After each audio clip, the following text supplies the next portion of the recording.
Bismillahirrahmanirrahim. Assalamualaikum warahmatullahi wabarakatuh. Alhamdulillah wassalatu wassalamu ala Rasulillah wa ala alihi wa sahbihi wa mawala amma ba'du. Bapak-bapak, ibu-ibu, mari kita awali dengan membaca basmalah. Bismillahirrahmanirrahim. Pada subuh ini saya Erman Gani sudah tatap muka yang kedua. Tatap muka kedua setelah Selasa ketiga kemarin, ini Selasa keempat. Ya, 2 kali tatap muka dan saya tengok saya tengok ini memang jemaah asli saja lagi tinggal kayaknya.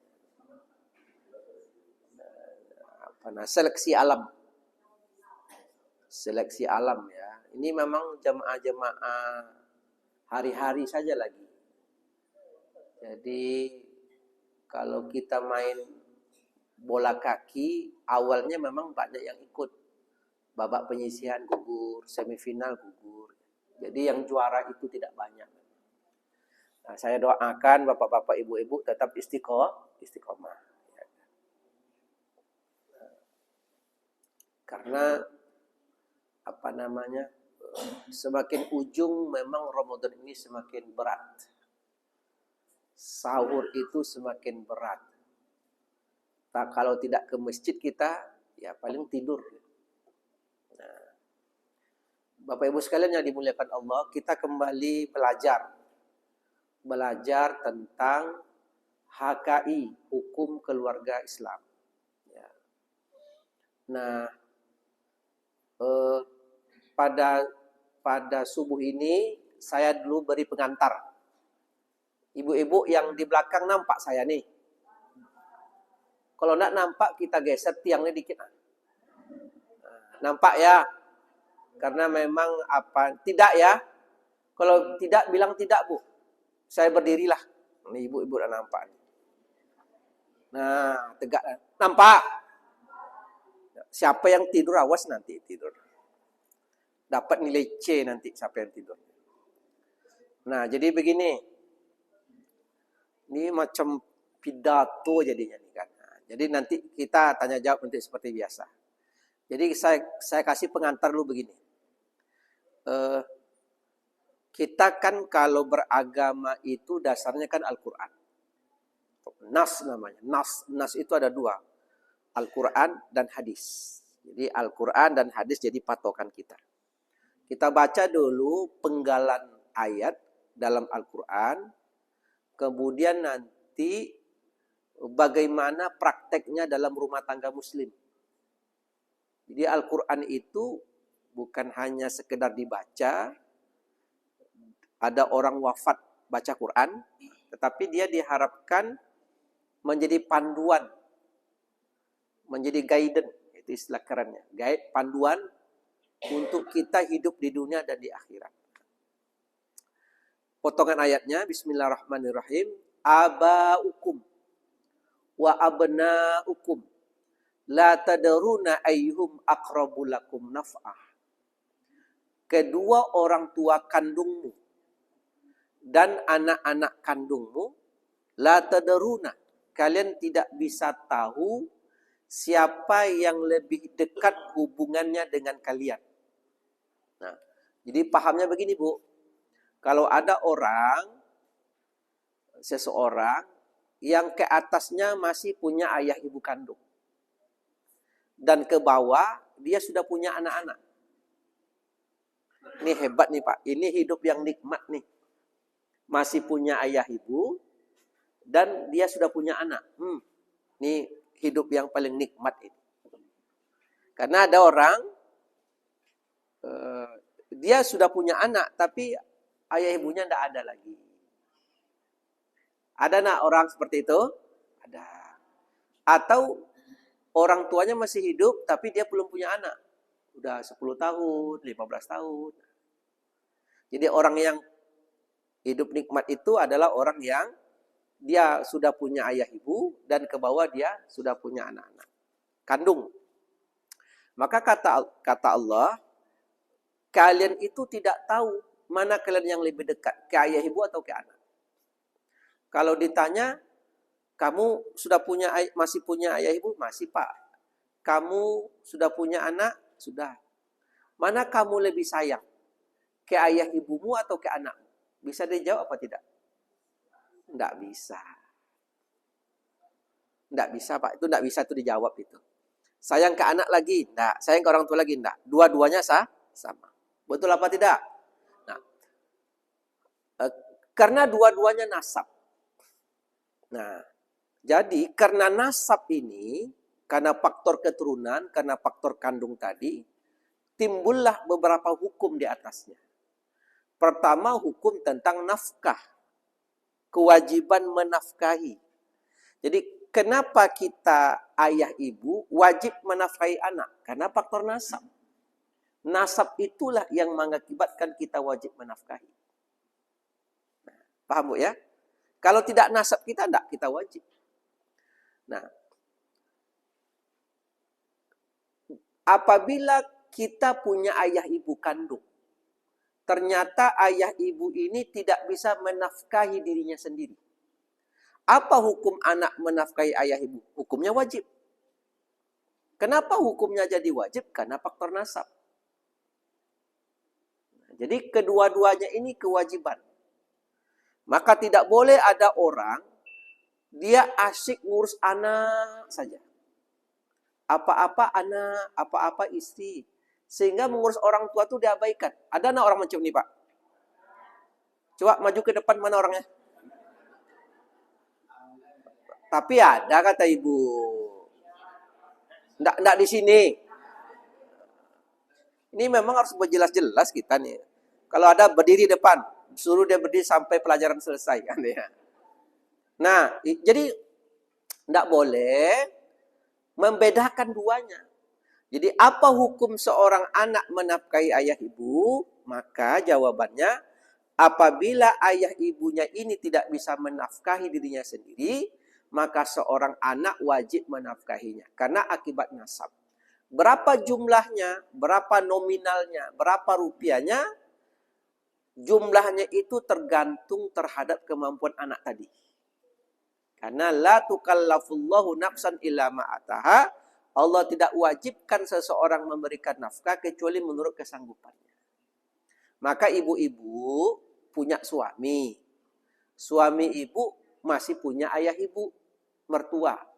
Jangan sesekali menghambat atau membatasi, apalagi melarang suami ibu untuk menafkahi ayah ibunya.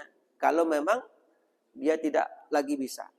Karena ada orang yang memang pekerjaannya itu membutuhkan fisik. Kerja serabutan, Pak. Kalau kerja dapat dia, kalau enggak. Nah, minimal memenuhi kebutuhan dasar seperti makan, minum, BPJS-nya dibayarkan bulan ke bulan. Nah, kan itu dasar itu. Jadi kalau ibu punya suami, dia masih punya ayah ibu yang kebetulan tidak lagi bisa menafkahi dirinya. Ibu dorong suami untuk menafkahi. Umpama hari ini Ahad umpamanya. Kita belanja setiap hari Ahad ke Pasar Dupa. Maka mertua ibu juga hari Ahad ke Pasar Dupa. Maka tanya suami, umpamanya hari Sabtu, belanja Ahad. Bang, sekarang sudah hari Sabtu nih. Sudah abang kasih ayah ibu belanja minggu ini. Belum lagi dek. Jangan lambat-lambat bang, cepatlah. Dorong suaminya. Kemudian, iyalah ke rumah ibu lah bang lagi kalau begitu. Diambilnya lah Honda. Kita nih kan kalau di Riau kan sepeda motor tuh kan Honda.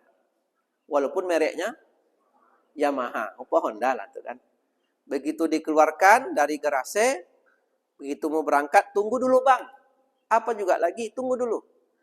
Berapa bang kasih ibu belanja? 300.000. Tidak cukup tuh bang. Sekarang belanja ini mahal sekarang bang. Apalagi dekat-dekat lebaran nih. Tidak ada duit abang lagi dek. 300.000 nih aja. Tunggu dulu bang. Pergilah istri itu cepat masuk dalam kamar. Dibukanya lemari, ambil dompet. Dia ambilnya duit 200.000. Ambil duit 200.000, dikasih ke suami. Ini bang, adik tambah duit 200.000, cukup ke 500. Kita berangkat, tunggu dulu bang, tunggu lagi. Apa lagi? Pergi ke dalam, ada telur setengah papan. Telur setengah papan, kemudian dikasih kabar, ini titip ke ibu telur. Nah, pertanyaan saya, adakah istri seperti itu?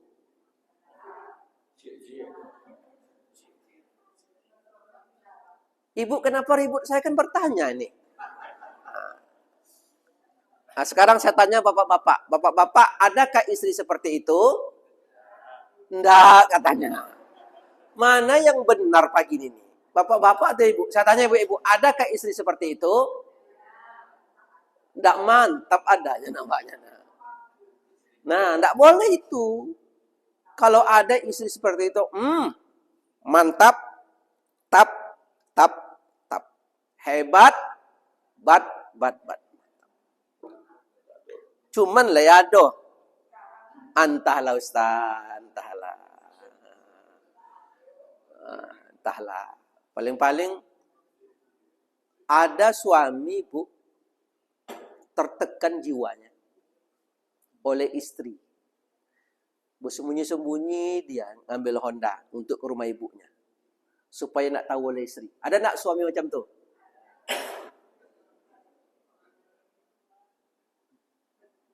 Suami kan? Pas keluar, kemana bang? Langsung terkejut dia. Kemana bang? Ini ya ke rumah ibu antara apa? Ya jelas abang cakap ni apa yang abang cakapkan ni? Ke rumah ibu 500.000. Banyak tuh bang, sini 200.000. 300 sajalah. Ada nak istri macam tu? Ada juga, ada semuanya ni. Tak boleh itu, tak boleh. Istri tak boleh membatasi. Karena itu kewajiban anak. Pak, kalau awak pergi ke Bukit Tinggi, itu bendi merek kudo atau kudo merek bendi? Bendi itu kan yang gerobak itu kan. Kudo merek, iya apa enggak? Ya ada loh orang pak. Bendi kau mau merek kudo ada enggak? Paham bapak-bapak nih? Bendi yang merek kudo, ada enggak orang macam tu? Kokoh lo bini pada suami le. Itu enggak boleh itu. Nah, sekarang kita kembali lagi ke pokok kita. Nah, itu nasab. Nah, akibat nasab ini timbullah hukum. Pertama hukum nafkah. Pertama hukum nafkah. Nah, ingat kalau dia nasab, maka yang wajib nanti dapat waris itu cuma nasab saja. Kalau tidak nasab, tidak jadi waris. Jadi kalau ayahnya meninggal dunia, anak yang jadi ahli waris. Kalau anak yang wafat, ayah jadi ahli waris. Itu hukum yang kedua, waris. Jadi, apa syaratnya harta ayah pindah ke anak? Syaratnya ayahnya itu meninggal dunia dulu, wafat. Begitu ayahnya wafat, ayahnya meninggal dunia, maka nanti baru harta itu pindah ke anak dengan syarat ayahnya wafat. Tapi bisa juga sebaliknya, Pak. Ayah yang jadi ahli waris karena wafat anaknya. Karena wafat anaknya. Contoh, ada seseorang laki-laki meninggal dunia. Dia masih punya ayah ibu kandung. Dia sudah punya istri 1 orang. Dan dia punya anak 2 orang. Kan begitu. Lengkap ini. Jadi dia meninggal. Jadi ada mayit wafat, meninggalkan harta. Katakanlah harta itu dia punya banyak harta, Pak. Ada showroom, ada rumah peta, ya, ada kebun. Orang ini wafat, dia punya ayah kandung, punya istri dan punya anak. Sekarang pertanyaan saya. Begitu mayit ini wafat, dia punya surat tanah. Siapa yang megang surat tanahnya? Copek lah Pak, jawablah Copek. Boleh lancar ceramah nih. Apa nah? Istri, ya apa tidak? Istri, jangan ahli waris banyak. Istri, dia punya mobil. Siapa yang yang memegang BPKB? Istri. Dia punya tabungan. Siapa yang memegang buku rekening? Betul nggak istri? Nah, ingat. Begitu mayit ini wafat, dia punya ayah ibu, punya istri, punya anak. Ingat, ayah ibu kandung mayit itu berhak warisan tuh 1/6. Ibunya dapat 1/6, ayah mayit dapat 1/6. Kalau harta itu berangkatnya dari harga 1,2 M, katakanlah 1,2 miliar, maka ayah mayit dapat 20 juta, ibu kandung mayit dapat 20 juta. Jangan main-main ini. Tapi terkadang diserahkan tidak oleh istri. Ingat, kekuatan kandung jauh lebih kokoh dari akad nikah loh. Paham? Jadi seharusnya diserahkan. Nah, biasanya oleh ayah ibu mayit, berarti dari kakek nenek anak-anak nih, biasa dia tidak mempermasalahkan. Kenapa dia tidak mempermasalahkan? Karena dia menganggap ada cucu yang yatim. Betul apa enggak? Nah, tak usah dipikirkan ayah, nak. Wahai menantu, kayak janda ini, yang perempuan, tak usah pikirkan ayah ibumu, uruslah anak itu. Kan yatim. Nah, tetapi sebenarnya dia punya hak. Punya hak dia. Jadi biasanya si ayah, si ibu mayit tidak mempermasalahkan bagian dia karena dia mempertimbangkan bahwa janda ini memelihara anak yatim. Meskipun saudara yang lain itu mendorong, ya bu itu ada bagian ibu dari abang yang wafat loh. Nggak usah kalian ganggu-ganggu harta abang kalian yang wafat. Kan kakak kalian maksudnya janda ini itu ada anak yatim di situ. Nah begitu dia. Tetapi sebenarnya janda ini yang Allah uji dengan meninggal suami itu mesti datang dia ke mertuanya. Assalamualaikum bu. Assalamualaikum ya. Iya nak. Apa sayang? Apa kabar kamu dan anak-anak? Sehat ya. Sehat bu. Ya abang kan sudah wafat hampir 2 tahun. Nah, terus dalam 2 tahun ini saya coba-coba dan menghitung-hitung aset. Baik aset gonogini kami bersama, yang harta bersama sudah kami pisahkan. Terus usaha abang-abang yang lain, kemudian hutang piutang dengan orang, kemudian sudah selesai dalam 2 tahun ini. Setelah dilakukan list, penghitungan jumlah, dapatlah ya bu, harta abang ini bersihnya 1,2 M. Dari 1,2 M itu, ayah itu jatahnya 1/6 dan ibu 1/6. Yakni 200 juta, 200 juta. Adalah dalam plastik hitam, 2 kantong, duit 10 juta, 20 buah, 20 ikat. Nih, ini jatah bagian ibu, ini jatah bagian ayah.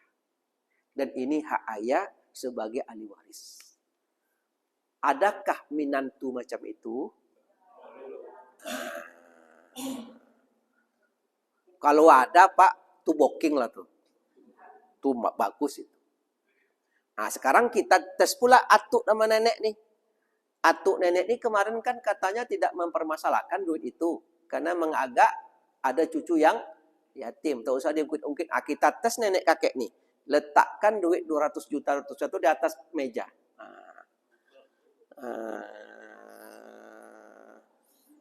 Kata kakek, kata nenek ini ginilah nak. Kami lah berazam, kami dari dulu-dulu.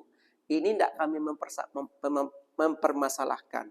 Kamu udah datang ngasih bagian ayah, bagian ibu, bagian ayah. Sekarang yang bagian ini kami serahkan balik ke kalian. Pakailah untuk cucu saya yatim. Ada enggak kakek nenek macam itu?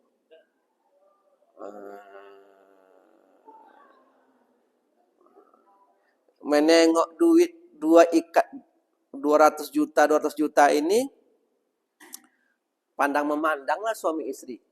Kamu macam mana? Abang macam mana abang? Ujung-ujungnya gikolah nak.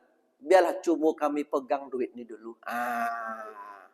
Pas dipegang tuh dah selesai, tidak ada balik-balik lagi. Pak, ini mesti dilakukan dalam rumah tangga. Tidak boleh didiamkan. Nanti ada beberapa konflik. Apa konflik itu Ustaz? Awalnya kakek nenek ini mengikhlaskan bagian dia karena mengagak cucu. Tapi akhir-akhirnya konflik juga. Apa dasarnya? Ternyata minantu ini punya suami baru.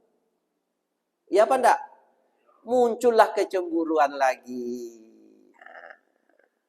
Kan enggak mungkin kita larang dia bersuami lagi kan? Begitu bersuami lagi, ternyata oleh suami baru, dia menggunakan aset-aset dari anak kita. Paham maksudnya Pak? Muncul konflik lagi. Baru bercerita, baru anak saya yang mencari, yang mendapatkan, dia pula yang menikmati hasil. Yang minantu ini tidak mengerti, macam-macam lah. Nah, dalam rangka menjaga perkara-perkara yang seperti itu, maka harta itu diatur cara penggunaan. Nah, inilah guna kita belajar agar meletakkan sesuatu pada posisinya. Ya. Nah, jadi Bapak Ibu yang dimuliakan Allah, itulah bagaimana hukum-hukum itu diatur oleh Allah Subhanahu wa taala. Sampai di sini kita buka tanya jawab agak banyak ini, yang sebelah kanan, sebelah kiri, ibu-ibu di depan kita tanya jawab supaya nanti problem-problem yang ada di rumah tangga itu bisa kita selesaikan, karena ini ilmu yang sifatnya amaliyah. Kita memang akan rasakan dalam hidup hari-hari. Silakan Bapak Ibu. Nanti siapa yang bertanya sudah kita bolehkan pulang dia. Siapa yang sudah bertanya. Silakan, ada pertanyaan? Ibu yang ya, silakan Pak.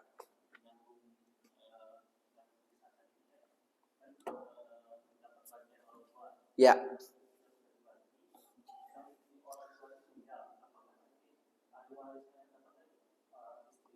Nah, jadi ternyata orang tua itu sudah dapat 200 juta. Nah, duit 200 juta itu otomatis kan milik dia. Milik dari kakek nenek ini kan. Nah, nanti begitu orang tua ini meninggal dunia, mayit wafat, siapa yang jadi ahli waris? Nasab dia. Minantu nasab apa tidak?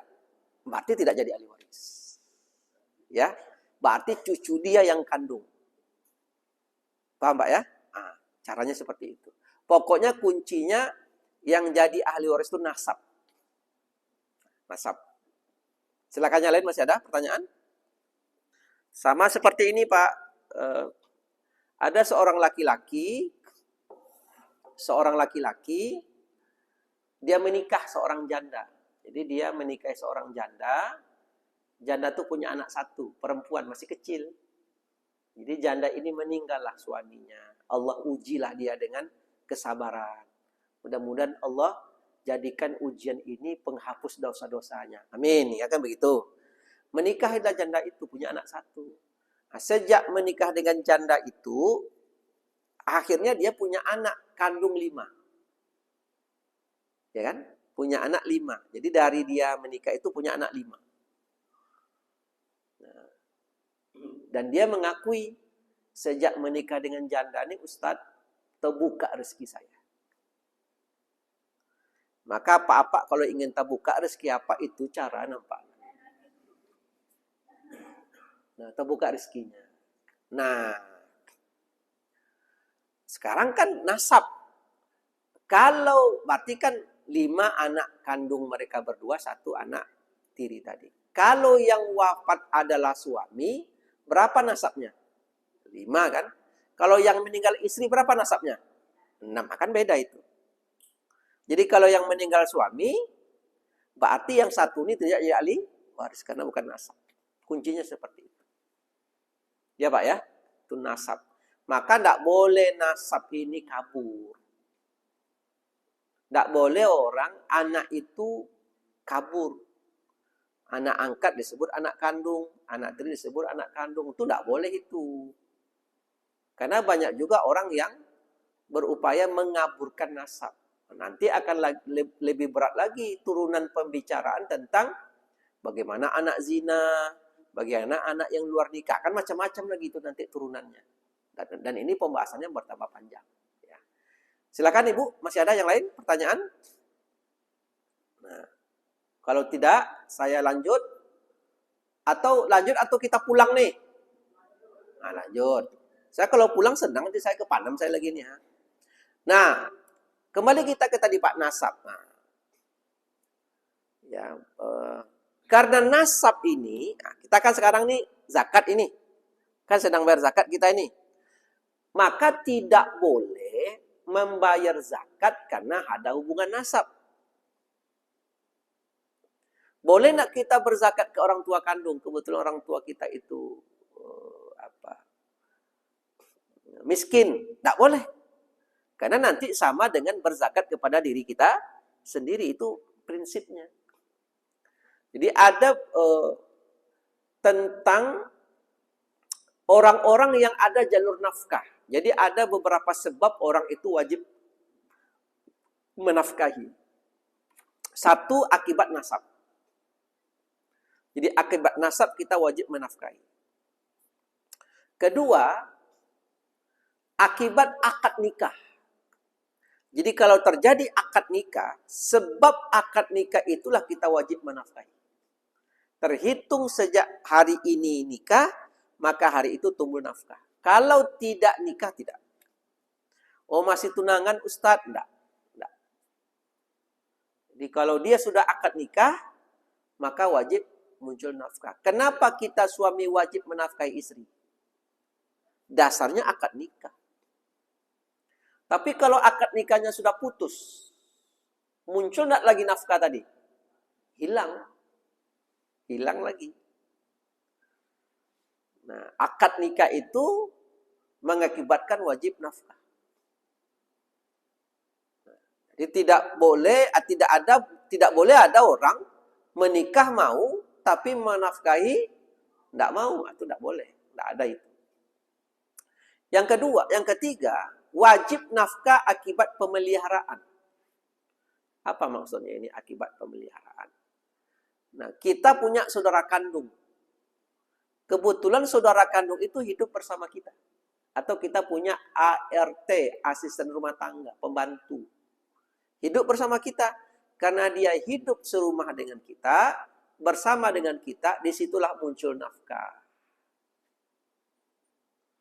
Mertua, wajib nak saya Erman Gani menafkahi mertua?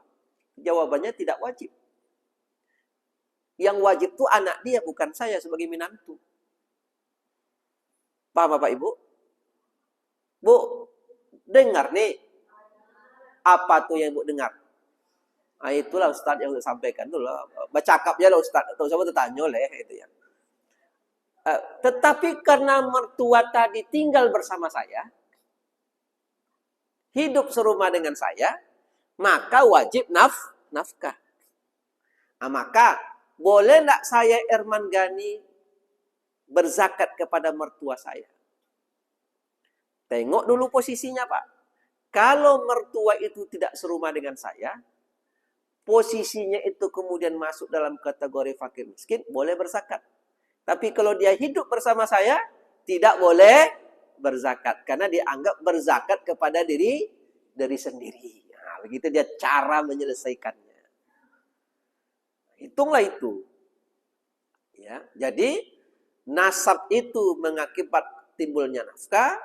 Nasab itu mengakibatkan saling mewaris. Dan nasab ini tidak akan pernah putus. Jadi ada orang yang marah dengan anaknya.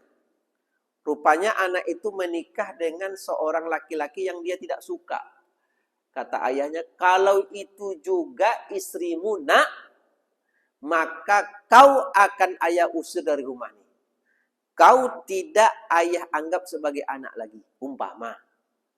Tiba-tiba meninggal ayahnya. Kira-kira anak tadi jadi ahli waris apa tidak? Tetap jadi ahli waris. Karena nasab itu takkan pernah putus. Nah, tetapi hubungan akad nikah bisa putus. Kapan seorang istri menjadi ahli waris atas wafat suami? Jawabannya ketika suaminya ini wafat istri itu masih ada hubungan akad nikah dengan suaminya. Tidak bisa mantan, Pak. Jadi meninggal seseorang, datang perempuan, Pak, saya waris dari Syanu. Ibu siapa? Saya dulu istrinya. Dulu, sekarang kan tidak. Nah, jadi akad nikah. Maka ibu-ibu, ya, nasab itu lebih kokoh. Kenapa kita suami istri bisa tidur serumah? Sekamar. Karena akibat akad. Kalau akad nikah itu putus, tidak boleh lagi. Contoh begini. Ada seseorang curhat, Pak. Curhat. Bapak ini umur 55 tahun lah. Ustadz, istri saya sering ikut reuni katanya. Tahu reuni, Bu? Reuni SMA. Istri saya sering ikut reuni SMA. Waktu reuni SMA itu Ustadz katanya, dia ketemu dengan cowok CLBK-nya. Tahu CLBK apa, Bu? Cinta lama bersemi kembali. Dengan cowok yang SMA tuh. Jumpa lagi dia. Dan sejak reuni itu hubungan mereka intens. Ya, WA segala macam. Akhirnya ujungnya, Pak, sangkinnya tentu cowok itu laki-laki tadi sudah sama-sama ini seumur. Tentu sudah punya keluarga pula di Jakarta. Ya, tentu umur 55 kan tentu sudah punya keluarga masing-masing, anak masing-masing. Udah punya cucu. Karena ia ingin menikah dengan cowok ini, dicari gugatnya suaminya. Cari gugat. Begitu kuatnya hatinya. Cari gugat. Bercerai, Pak. Demi menikah dengan laki-laki tadi. Tapi laki-laki itu di Jakarta tentu sudah punya istri, punya anak. Menikah juga dengan ibu ini, tapi siri. Dijadikan istri kedua tapi siri. Tahu siri, Bu? Apa itu? Perkawinannya sah tapi tidak tercatat. Tidak punya surat resmi dari negara. Rupanya,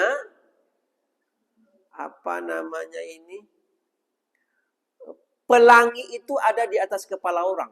Jadi perempuan ini begitu menengok cowok ini hebat, seolah-olah indah. Tapi begitu sudah menikah, hanya bertahan hidup 2 tahun saja. Tidak tahan juga dia. Hanya 2 tahun hidup di Jakarta. Sudah 2 tahun itu, bercerai lagi yang di Jakarta, Pak. Kembali lagi ke Pekanbaru. Datang lagi, masuk lagi ke rumah suaminya. Jadi begitu dia punya suami itu punya rumah di Pekanbaru, punya anak-anak. Ya. Jadi yang keluar nih istri. Begitu dia bercerai dengan yang di Jakarta, kembali lagi, Pak, ke Pekanbaru, masuk lagi ke rumah suaminya ini. Kata suaminya, enggak boleh. Kenapa? Karena kita tidak mahram lagi. Kita tidak suami istri lagi. Kan begitu hubungan akad nikah itu, Pak. Tidak wajib lagi saya menafkahi segala macam. Istri tetap juga ke rumah itu karena dia mengatakan demi bergabung dengan anak-anak katanya. Nah, macam mana nih Ustadz katanya? Dapur satu, kamar mandi itu juga bertemu hari-hari, tapi kita tidak suami istri lagi. Ini real, Pak, seperti itu. Saking memperturutkan diri. Nah, jadi macam mana Bapak sekarang? Itulah Ustaz. Tidak mungkin kan saya tidur di rumah. Akhirnya saya tidurlah. Jadi di depan rumahnya ada ruko. Ada ruko depan rumah. Di situ dia tidur.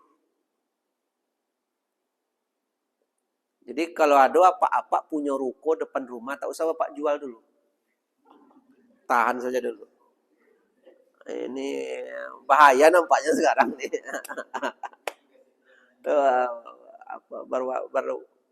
Bersiap-siap. Nah, macam mana sekarang ini kita menyelesaikan? Itu menjadi bukti bahwa akad nikah itu Jadi kita ini bisa serumah karena faktor akad. Yang tidak akan pernah menjadi mantan itu nasab.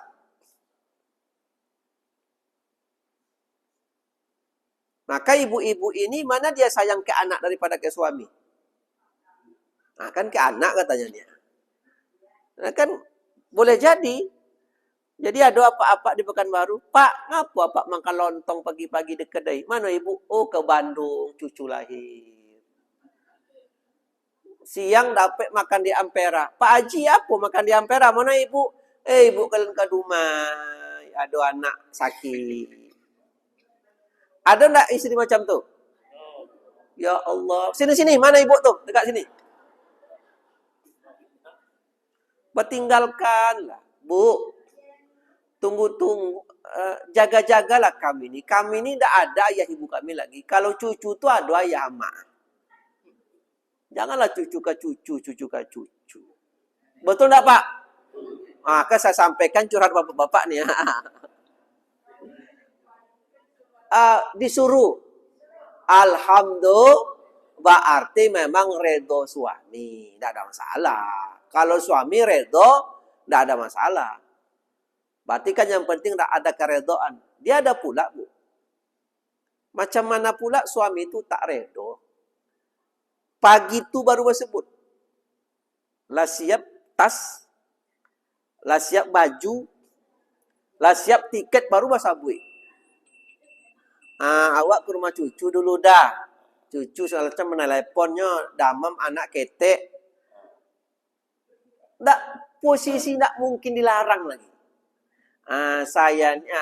Awak ni, bang, saya ni bang, minta kerelaan abang ke rumah anak agak 3 hari. Kalau abang redo, saya berangkat nih ha. Kalau tidak abang redo, tidak apa-apa. Nah, kan begitu tuh ha. Ya kan. Macam iyo pulo minta izin. Tiba-tiba suaminya tidak mengizinkan. Jadi gimana nih kalau tak abang izinkan gimana? Pokoknya bang sesuai dengan pengajian Ustaz redo minta izin suami. Kalau enggak kata abang balik ke dalamnya. Tiba-tiba jawaban suaminya tak usah berangkat. 3 hari tak bercakap-cakap dengan suaminya. Tapi katanya redo dari Allah itu ya. Sama kayak ibu-ibu pergi reuni pergi ke Sungai Jauh. Majlis taklim ke Pulau Cinta. Majlis taklim ke Arau. Ada anak ibu-ibu macam tuh? Izin pagi-pagi. Lah pakai dress code nama tuh Pak, putih apa gitu. Baru izin suami. Kata suami kok kalau dilarang memang bahaya nanti. Termasalah, ayalah, terserah awak ajalah.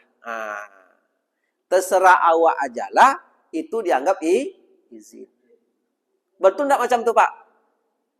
Kan macam-macam itu caranya. Nah, Bapak sekalian, pagi ini kami ingin membicarakan, mendiskusikan kepada kita, begitulah hubungan nasab dalam rumah tangga. Akibat nasab itu timbul nafkah, akibat nasab itu saling mewarisi. Cukup sampai di sini? Ada pertanyaan? Ya. Tidak ada? Ibu di belakang ada pertanyaan soal nasab, soal waris, soal wasiat? Nanti hati-hati. Nasab ini pun nanti, Bapak Ibu sekalian, ya. Maka dalam Islam itu, kenapa dilarang orang berzina? La taqrabuz zina. Haram kalian itu berzina. Kenapa? Supaya nasab ini jangan kabur. Supaya jelas siapa ayahnya, siapa anaknya. Paham Pak ya? Supaya jelas. Syanu menikah dengan Syanu. Itu harus jelas. Sudahlah itu akad nikah. Ada nanti walimah. Walimah itu apa? Diresmikan supaya orang tahu dan tidak terjadi fitnah. Supaya jelas Pak. Jadi jelas ya. Saya pernah di nasab. Jadi kembali kita ke nasab. Jadi ibu-ibu, bapak-bapak, kalau memang kandung dia, itu memang memiliki hubungan nasab. Kembali ke suami. Ini terakhir. Ini penting juga. ada kasus dan ini uh, terbuktinya di pengadilan.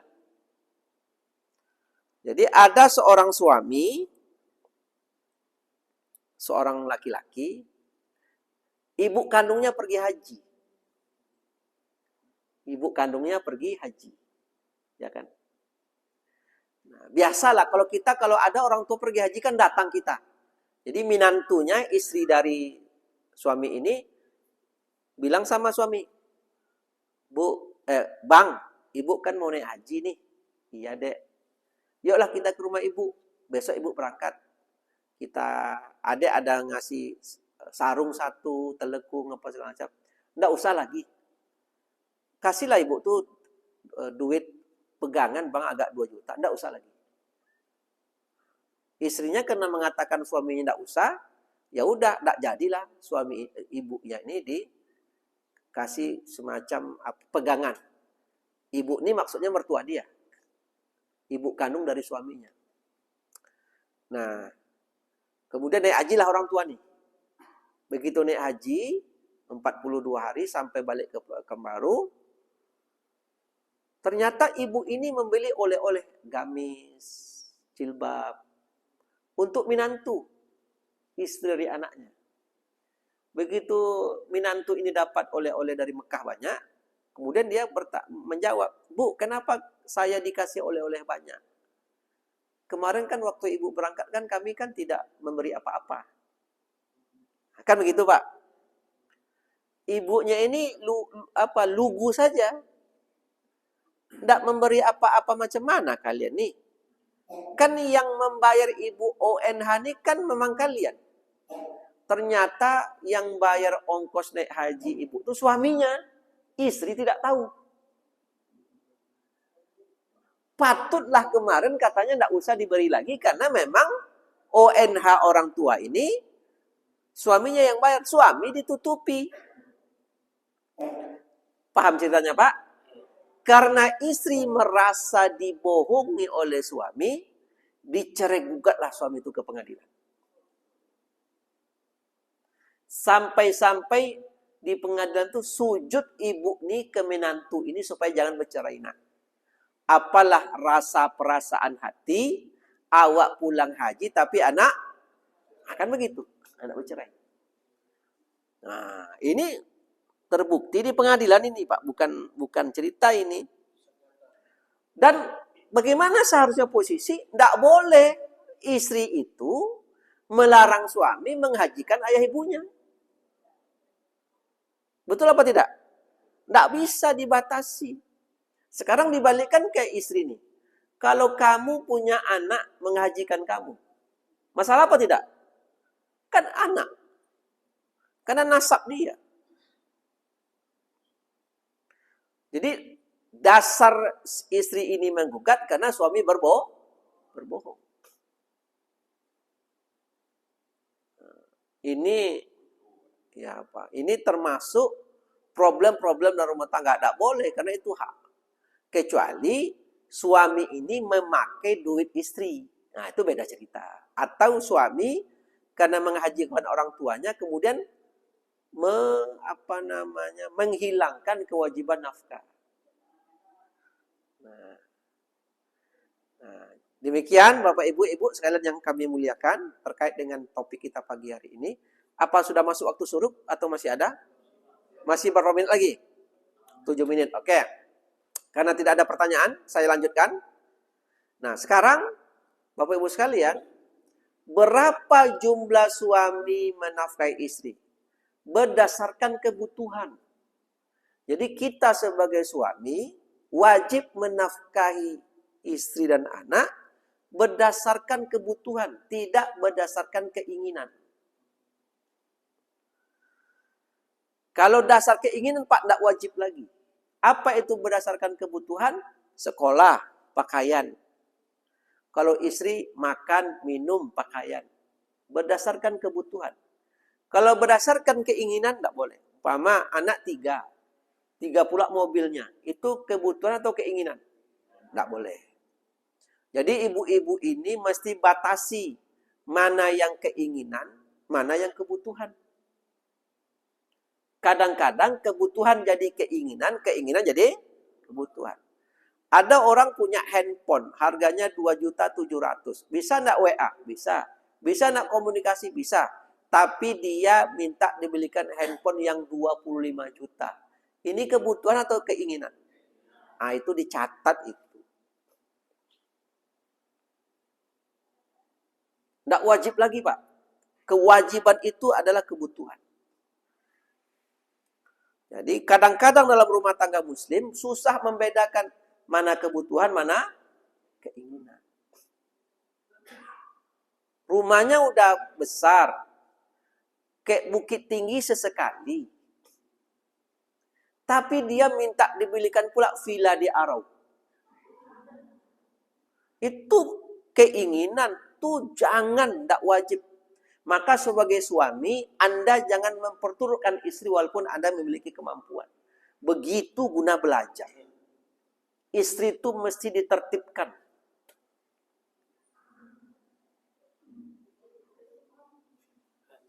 Dengar, Bu.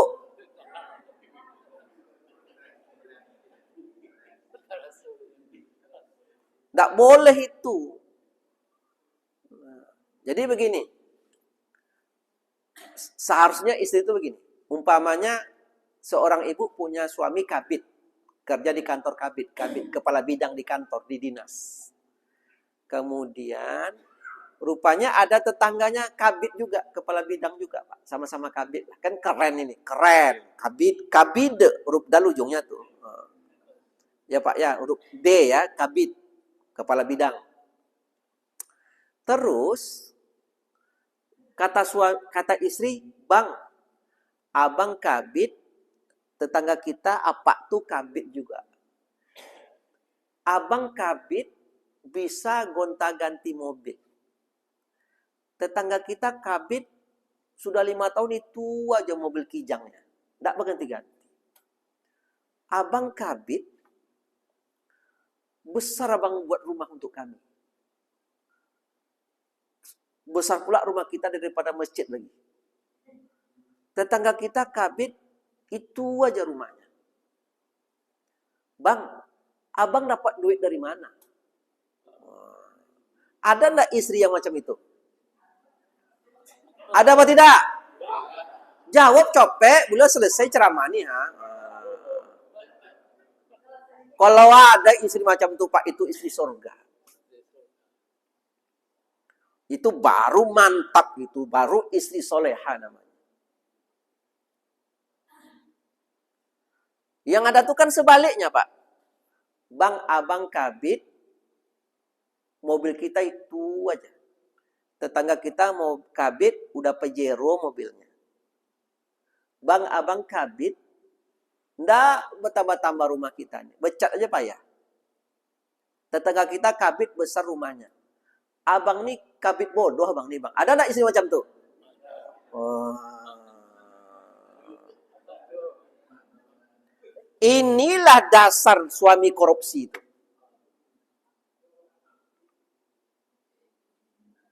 Jadi dalam survei, korupsi suami itu persentase mayoritas pengaruh istri itu tinggi. Tapi kalau suami itu kokoh, ini hanya rumah dunia, Dek. Kamu ingin rumah surga atau rumah dunia? Jagalah akhiratmu, maka duniamu akan terjaga. Kan begitu. Jagalah hubunganmu dengan Allah, maka hubunganmu dengan manusia akan terjaga. Karena dia bully suaminya, disebut suami bongak namanya. Abang gue suami bongak kok bang. Nggak pandai bang sedikit pun di kantor. Dah, pandai-pandailah suaminya. Dapat rumah, dapat mobil. 8 bulan setelah itu karena ikat tangan. Ada anak orang macam itu? Ini harus disampaikan. Saya di instansi-instansi pemerintah saya sampaikan ini, Pak. Di ceramah-ceramah BKMT, ibu-ibu PKK saya sampaikan. Kewajibannya. Panas telinga orang, Pak. Biar telinga orang panas, asal jangan telinga saya. Nggak diundang-undang, Pak. Terserahlah. Memangnya kalau tak diundang mati saya ini enggak. Tapi sampai pesan itu supaya kita ini terbangun. Iya pula. Kontrol suamimu, wahai ibu-ibu. Jangan apa dibawa pulang, apa diambil.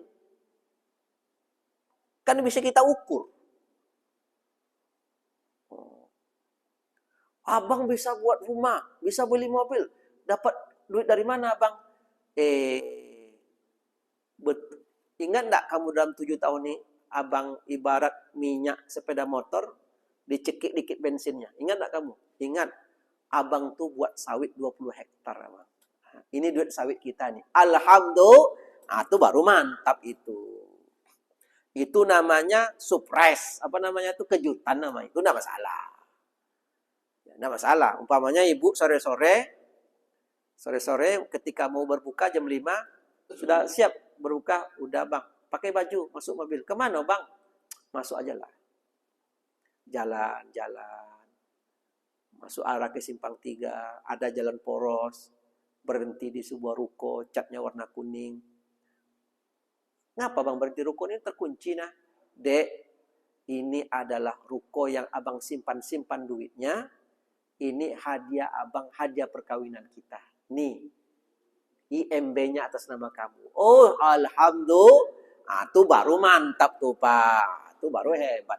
Ada nak bu suami macam tuh? Anda ada pula macam itu. Itu baru mantap. Terkejut kita tapi Umar. Itu baru mantap. Enggak apa-apa macam tuh. Dari mana abang dapat duit? Abang kumpul-kumpul duit. Karena kalau dibawa pulang habis juga dia. Abang kumpul-kumpul, investasi abang dengan kawan. Mantap. Asal jangan macam ni. Masuk mobil. Mana bang? Masuk aja lah. Masuk mobil. Agak 2 menit, 5 menit. Masuk perumahan. Nampak rumah tipe 45. Rumah siapa nih bang? Ada ibu-ibu mah cantik menjemur di depan. Inilah istri kedua bang. Itu pingsan. Ada nak suami macam tu? Anda ada lah. Itu baru pingsan istri itu. Dia ibu-ibu nih Pak, setiap hari berkata jujurlah bang, jangan bohong-bohong, jangan pendusta-pendusta, jujurlah bang. Nah, Bu, berkata jujur itu berat ya, tapi mendengarkan orang jujur jauh lebih berat. Tiba-tiba jujur abangnya, langsung pingsan pula dia. Itu kata ya. Demikian Ibu yang dapat saya sampaikan ya, demikian memang agak santai kita pagi ini, tapi inilah hak hukum keluarga Islam. Saya Dr. Haji Erman Gani MA, sehari-hari dosen di UIN Sultan Syarif Kasim Riau, tinggal di Panam, sudah menyampaikan materi 2 kali tatap muka, Selasa kemudian dan ini. Oleh karena itu Selasa depan kita tidak ada lagi, karena insya Allah kalau tidak ada perubahan, kita Senin pagi sudah raya. Jadi kita tarawih ini Selasa malam, Rabu, Kamis, Jumat, Sabtu kita terakhir. Jadi malam minggu lah istilah sekarang, itu terakhir kita tarawih. Ahad itu kita tak tarawih lagi. Karena sudah malam takbiran. Saya mengucapkan minal aidin wal faizin kullu amin wa antum bi khair. Taqabbalallahu minna wa minkum taqabbal ya karim. Mudah-mudahan amal ibadah Ramadan kita, puasa kita, tarawih kita, Allah balas dengan bentuk diampunkannya dosa-dosa. Karena kata Rasulullah, man shoma ramadhana imanan wa ihtisaban, siapa yang berpuasa dengan penuh kesungguhan, keimanan, kemudian mendirikan malam qiyamul lail, Allah hapuskan dosa-dosa kita. Mudah-mudahan target kita, dosa kita terhapus, Allah kabulkan. Bila taufik hidayah, wassalamualaikum warahmatullahi wabarakatuh.